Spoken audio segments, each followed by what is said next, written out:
Story of my life, part 3. I barely passed the age of 20, becoming a developed human being as opposed to a dreadful one. Things that should have killed me did not. I went back to school after traveling around Australia as a backpacker. Completed my degree, went into computing, programming. Spent my first year in Toronto, and after that, my company sent me to the UK.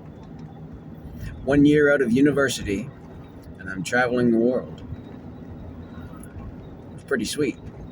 Saw a whole bunch of countries, whole different weekend trips around the UK and around all of Europe. Lots of trips to Amsterdam. Really enjoyed it. Arguably the best 2.5 years of my life. And it was so fucking bad. Just for me. The shit that I had to deal with. People. Fucking hell. It was ridiculous. One thing after another. Shit upon shit heaped upon me while I'm having the best time of my life. I iterated it recently, went through all the details, and it amazed me. I'd forgotten how fucking shit it was. I won't get into it. It was a laboratory. I was being tested, prodded, poked, measured.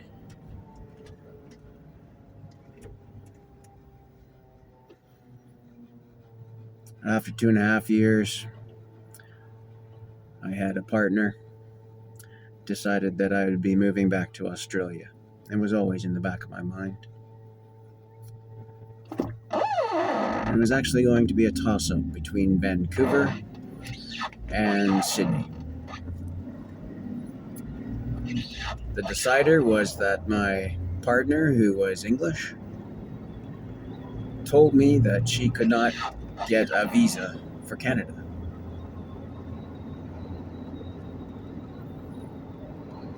I didn't see it as odd at the time. Australia it was. So I came to Australia. It took me a while to find work. I'd just been exposed to Java. This was version 1. I wanted to get work in Java. I'd had a lot of experience in COBOL, and COBOL was dying. Wanted to get out of that into some proper object-oriented languages. So I ended up working for Sun Microsystems. Met a couple people there. We all ended up as friends. After about 8 months. This would have been mid-1999. The guy ended up with some cannabis at his house. He had a line on it. I'd never bought cannabis outside of Amsterdam. Wasn't interested. It was smoking. I knew the drug war was bullshit. But I was still drinking at that point. If I wanted to catch a buzz, wasn't interested in pursuing cannabis without having an end to it. So I thought, hey, can you get me some? I'll have a 1/4 ounce, please. First 1/4 ounce I ever purchased outside of Amsterdam.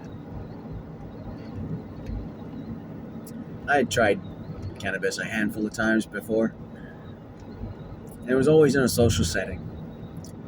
And it was alright. I wasn't terribly into it. It wasn't really a thing for me at that time. I didn't know how to use it.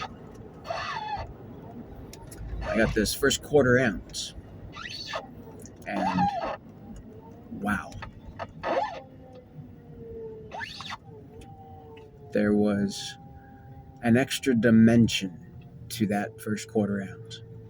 That's very difficult to describe. If you've ever had a religious experience, it was that on top of cannabis. The best cannabis I've ever had in my life. For 5 days, 6 days, smoking the cannabis every night, it was just amazing. It was a Saturday morning. It was probably my first wake and bake outside of Amsterdam. I remember feeling a little bit guilty about it. I've come to terms with such things since then. I remember there was a 1960s vampire movie on TV. It was on, but I wasn't really paying attention. I was just letting my mind go. Not thinking about anything. Just experiencing consciousness. My mind was going wherever it was going. And all of a sudden, this tiny little speck of awareness, too small to be seen, suddenly exploded. Vibrant visuals. It was the Big Bang. I saw it. And I immediately understood that I was God. The next thing I understood was that I was a Christ.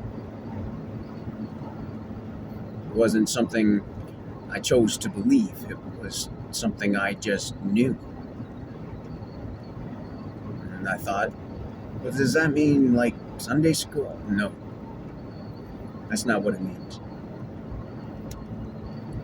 That's the perversion of the term. The Catholics did. Last vestiges of Rome crafted their religion to enslave the mind of the masses, keep the dummies under control. It's just a title. Graduation. It's like a black belt. So that was my gnosis. I went from zero understanding of Gnosticism to a level of mastery in seconds. I knew things that I had not studied or read about. At that time, I was practically atheist. I didn't care about such things. I wasn't interested in religions or learning about religions.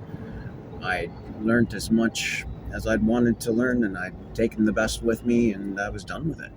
I was living my life. Suddenly, I'm God. Wow. That's fractally true. The best analogy that I've come across, and it's grossly smaller than reality, but it's poetically perfect.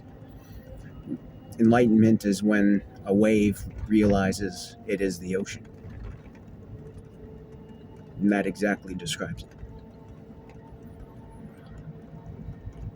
Being God is when you realize that you're one with the universe.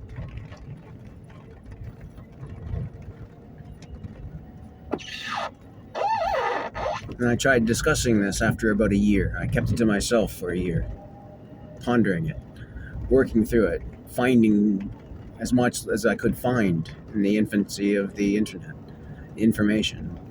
I thought I was alone. I would have killed to have guidance at that point in my life. I was looking for anything to help me to understand better what had happened, the knowledge that I had. Tried talking about it with people. Everyone around me didn't want to talk about it. Made me feel stupid for bringing up the subject. Oh, I kept it to myself for... that's not even true. I talked about it still, but I received no benefit from talking about it. I was challenging it. I didn't fully believe it. In spite of the incredible amount of information that I suddenly had at my disposal. Maybe I picked it up along the way and under the influence of cannabis, hallucinated the whole thing. So I didn't fully accept it. I used it as a model to view reality and to shape my life, but I didn't fully believe it. And the C word I didn't use for nearly a decade, just because of its perverted connotations in Christianity today.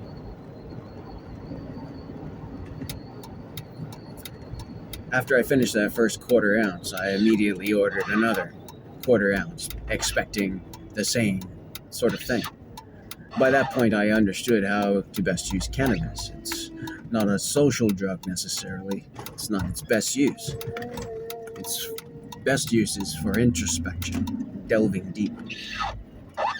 I understood that with that first quarter ounce. Second quarter ounce, get it, spark up the bong, take a hit. Something's missing. That little extra dimension. That religious experience, like, gone. Not there. So, I was a little bit disappointed, but wow, cannabis, and I'm God, and wow, I gotta figure this shit out. So that's where I was for about 4 years, trying to piece it together myself and understand it. And the joy that I experienced with my gnosis stayed with me for years. It wasn't just a one event and over and everything goes back to normal. It was life-changing. The effects lasted well past the 4 years that I'm talking about here. In part 4, I'll discuss what happened after 4 years of being alone and trying to figure out what it meant to be God.